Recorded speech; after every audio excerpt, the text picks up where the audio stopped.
When Apple launches its next high-end phones, the iPhone 14 Pro and iPhone 14 Pro Max, it looks like the new handsets will steal a march from the company's smallest screen, the Apple Watch.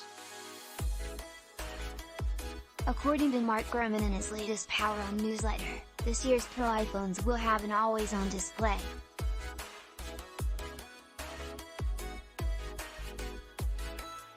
Just like the Apple Watch Series 7, and lots of Android phones. By the way, the iPhone 14 Pro and Pro Max will show information on the screen persistently. No longer will you need to tap the screen to show the time, which many of us do every day, more often than we imagine. On the Apple Watch, it means that the full brightness watch face fades to something rather less bright but still visible, allowing a crafty glance at the watch under the desk in a dull meeting, say. With this new phone feature, you'll be able to flick your eyes down to the iPhone 14 Pro on the table and catch sight of the time. Apple has already shown us that iOS 16 will have new design lock screens, with more information shown through widgets.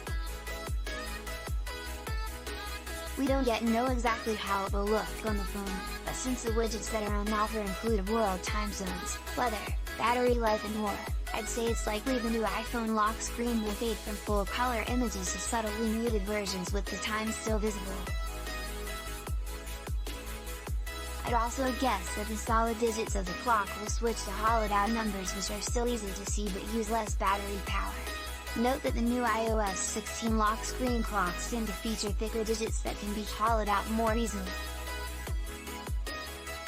This new design is for me the clearest hint that always-on is coming. Hollowed out writing is how Apple does it on some watch displays, so it seems likely to be replicated on the phone, I think. This has the benefit that it's unlike the way any other phone shows an always-on screen. Additionally, the new widgets are almost all monochrome, so it would look rather good on an always-on screen, no?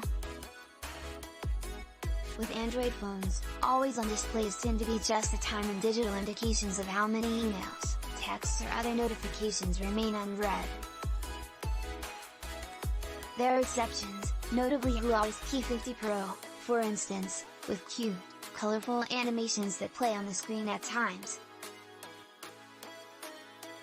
Of course, the essence of the always-on screen is that it is only worth having if it doesn't deplete the battery to any significant degree. Has Apple realized a way to maintain a graphically interesting display without reducing precious battery life? It may be that the display on the iPhone 14 Pro will be able to slow the refresh rate to as low as 1 Hz, instead of the 10 Hz minimum on the iPhone 13 Pro. This may be enough to save battery life. On the Apple Watch, it's the system, which means the watch faces, in always-on standby mode, don't show the second hand wheeling round, so the face is static. Something similar, surely, will be used on the iPhone 14 Pro, assuming it comes to pass.